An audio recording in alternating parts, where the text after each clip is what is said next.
Good afternoon, everyone.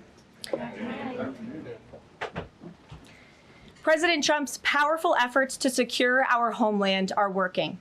According to newly released numbers, last month, Border Patrol saw a 93% decrease of illegal aliens crossing the southwest border between ports of entry from May 2024 under Joe Biden, when they encountered more than 117,000 illegal aliens.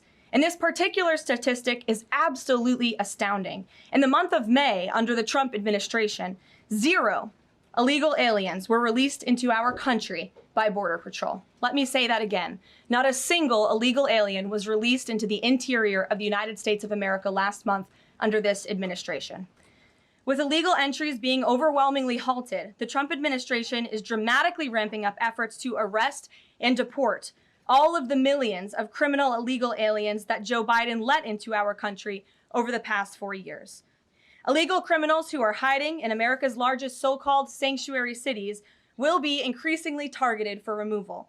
Radical Democrats will no longer be allowed to shelter illegals who threaten public safety as part of their cynical efforts to expand political power, drain the American taxpayer, and artificially lower wages and steal American jobs. In economic news, President Trump's pro-growth agenda is delivering for the American worker. Through the first 5 months of the Trump administration, real blue-collar wages are up nearly 2%. It's the strongest growth in nearly 60 years, and a stark contrast from the negative wage growth seen during the first 5 months of the Biden administration. America is quickly returning to the successful formula of the first Trump administration: low inflation and rising wages. And President Trump demands they send this historic bill to his desk for signature by Independence Day, July 4th. The American people are fully behind President Trump. Now, regarding the ongoing situation in Iran, I know there has been a lot of speculation amongst all of you in the media regarding the president's decision-making and whether or not the United States will be directly involved. In light of that news, I have a message directly from the president, and I quote, "Based on the fact that there's a substantial chance of negotiations that may or may not take place with Iran in the near future, I will make my decision whether or not to go within the next 2 weeks." That's a quote directly from the president for all of you today. Sure, go ahead. Caroline, thank you. So Rhino warmonger Lindsey Graham, he recently called on the U.S. to go all in. That's quite the lead to a question. Right. What's your message to everyday Trump supporters? Not the Tucker Carlsons or other big names, but everyday Trump supporters, grassroots who voted for President Trump to stop the wars, rejected this in the primary, going into another war with voting against Nikki Haley, and they want to see non-U.S. involvement in this war. What's your message? Trust in President Trump. President Trump has incredible instincts, and President Trump kept America and the world safe in his first term as president in implementing a peace through strength foreign policy agenda. And with respect to Iran, nobody should be surprised by the president's position that Iran absolutely cannot obtain a nuclear weapon. He's been unequivocally clear about this for decades, not just as president, not just as a presidential candidate, but also as a private citizen. In fact, I have some quotes for you. In 2011, President Trump said, "America's primary goal with Iran must be to destroy its nuclear ambitions. We cannot allow this radical regime to acquire a nuclear weapon that they will either use or hand off to terrorists." In 2015, the president said, "The problem is that Iran poses an existential threat to Israel, our Middle Eastern allies, and the United States." And of course, the president has repeated that in his first term as president and his second term as president as well. That's why he was adamantly opposed to the disastrous Iranian nuclear agreement that was implemented by President Obama. And it's why he has given great latitude and given a lot of effort to achieving a diplomatic solution. But he's been very clear. Iran went for 60 days when he gave them that 60-day warning without coming to the table. On day 61, Israel took action against Iran. And as I just told you from the president directly, he will make a decision within 2 weeks. Thanks, Kelly. Just to clarify the president's statement just now, when he says that he'll make a decision in the next 2 weeks, is he saying that if Iran does not come back to the negotiating table within the next 2 weeks, that the president will strike? The president is saying that he will make a decision whether or not to go within the next 2 weeks. It's very clear and direct. And is he seeing any signs of progress? He obviously is holding out hope for negotiations, but is he seeing any inklings of progress that give him that hope that talks are still possible? Well, that's why he said in the statement that I just read for all of you, based on the fact that there's a substantial chance of negotiations that may or may not take place with Iran in the near future, he will make that decision within the next 2 weeks. What makes him think there's still a substantial chance is my question. I'm not going to get into the reasoning and the rationale the president believes that, but that's his position, and he will make a decision within the next 2 weeks. Caroline. Sure. Thanks, Caroline. President Trump has said previously in regard to Russia, he's used this phrase about 2 weeks several times in terms of like, we expect like a 2-week deadline and then you give another 2-week deadline. How can we be sure that he's going to stick to this one on making a decision on Iran?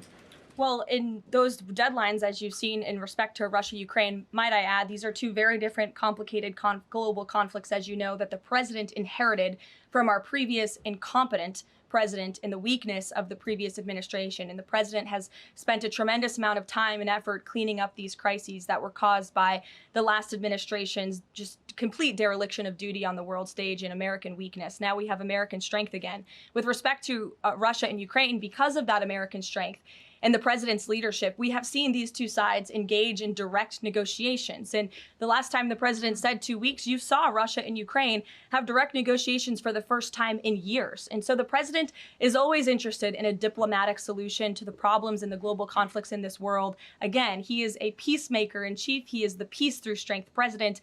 And so if there's a chance for diplomacy, the president's always going to grab it. But he's not afraid to use strength as well, I will add. Francesca. Thanks, Caroline. What exactly would a deal with Iran need to entail?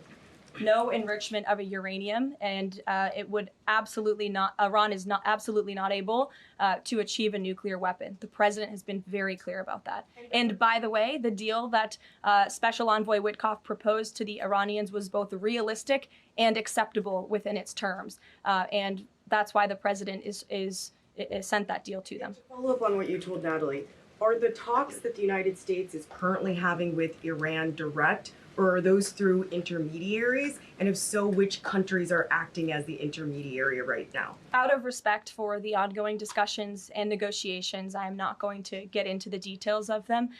We've provided you confirmation for now. Go ahead. Sure, and then behind you too. Oh, okay. So thanks. Sorry. On the topic of negotiations and talks, does the president have any hopes or specific expectations for the talks tomorrow between European foreign secretaries and their Iranian counterpart? Well, certainly the entire world is on the president's side when it comes to the fact that Iran cannot obtain a nuclear weapon. This is something that pretty much all of humanity, except for the Iranian terrorist regime themselves, agree upon. And so the president expects that Europe will deliver that message directly to the Iranians. Dasha? Thank you so much. I know things are going day by day right now. The president wants maximum optionality. Is the possibility of the U.S. getting involved in regime change in Iran at all on the table at this point? And then I have one on as well. Sure. The president's top priority right now is ensuring that Iran cannot obtain a nuclear weapon and providing peace and stability in the Middle East. Philip, go ahead. Thank you, Caroline. Two quick questions. When the president says Iran is very close to a nuclear weapon, is he relying on U.S. intelligence or intelligence sharing from an ally to make that assessment? It is a fact, and the United States government maintains this fact, that Iran has never been closer to obtaining a nuclear weapon. And then if the U.S. were to take some type of military action, would the president go to Congress to seek war authority? I'm not going to engage in hypotheticals. I gave you the statement from the president. He'll make a decision within 2 weeks. Thank you, Caroline. Sure. Go ahead. Thanks, Caroline. Mary and then Elizabeth. Two questions, one on Iran and then the second on something Jasmine Crockett said this morning. So given that we know the Iranian government did order an operative to assassinate the president, is there concern that Iran might respond with non-traditional military ways to some kind of strike on Iran, such as another assassination attempt? And has the Department of Justice looked into this last attempt on the president's life? I believe Secret Service and the FBI have looked into the 2 assassination attempts that took place against the president, both of which were sad days in our nation's history. So I would defer you to the Department of Justice on where those investigations stand. But as for your question regarding Iranian retaliation, I'm not going to engage in hypotheticals again, but I can assure the American public and the world that this administration is prepared and ready to defend American interests and assets, not just in the region, but here on our homeland as well. Thank you. Elizabeth. And then really quick on Jasmine Crockett, she said, I believe, that Trump supporters are mentally ill before calling for bipartisan support against the president. Can you respond to that, especially considering she's a rising star in the Democrat Party right now? She is a rising star. It's quite something to behold, actually. I hope that she continues to be a rising star for the Republican Party, at least. I think it's incredibly derogatory to accuse nearly 80 million Americans of mental illness. The last time I checked, Jasmine Crockett couldn't dream of winning such a majority of the public as President Trump did. And the America First movement, which President Trump has built, is filled of hardworking patriots, the forgotten men and women, business owners, law enforcement officers, nurses and teachers, and middle America, as we all know, from where you all grew up, outside of this beltway. That's who makes up this president's movement. And Jasmine Crockett should go to a Trump rally sometime and she can see it for herself. Jennifer. One on North Korea and one on China. On North Korea, they launched some rockets into the ocean today. What does the White House make of that? Do you read any meaning into that timing of that launch? And then on China, do you have any reaction to Xi Jinping's offer of intervening in Iran diplomatically? And are you seeing any signs that China would get involved militarily to support Iran? I don't believe we're seeing any signs of that at this moment in time. As for Xi Jinping's offer, I will leave it to the president to respond to that himself. As for your question about North Korea, we are monitoring the situation. The Trump administration is in close contact with our new South Korean counterparts as we work together to deter our adversaries and preserve a free and open Indo-Pacific. And no matter where, our adversaries and our allies alike know that President Trump will not tolerate threats against our interests on his watch, even as he works to resolve the wars that he inherited. Thanks.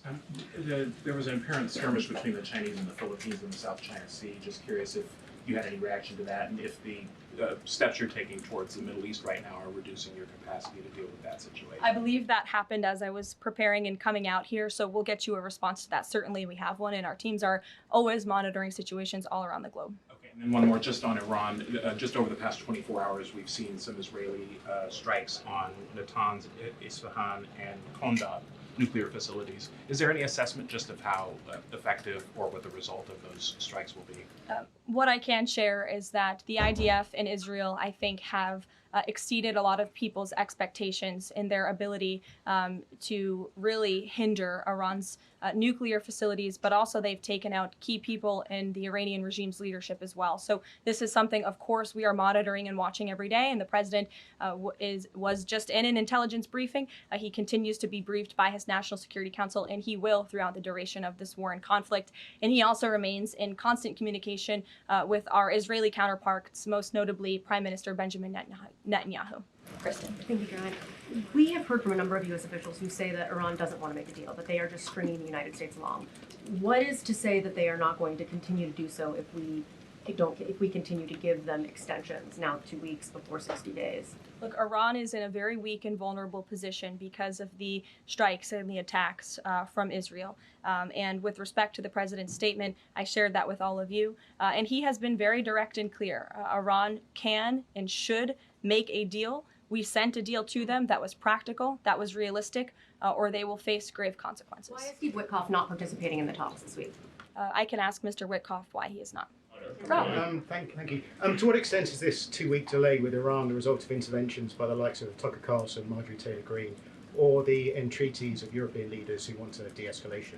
Look, the president hears all voices across the country, and he makes decisions based on his instincts. And he has always said diplomacy is his first option. And is he still planning to attend the NATO summit next week? He is, yes. We will be departing from Washington on Monday morning, and hopefully we'll see some of you there. Ouija. Caroline, thank you.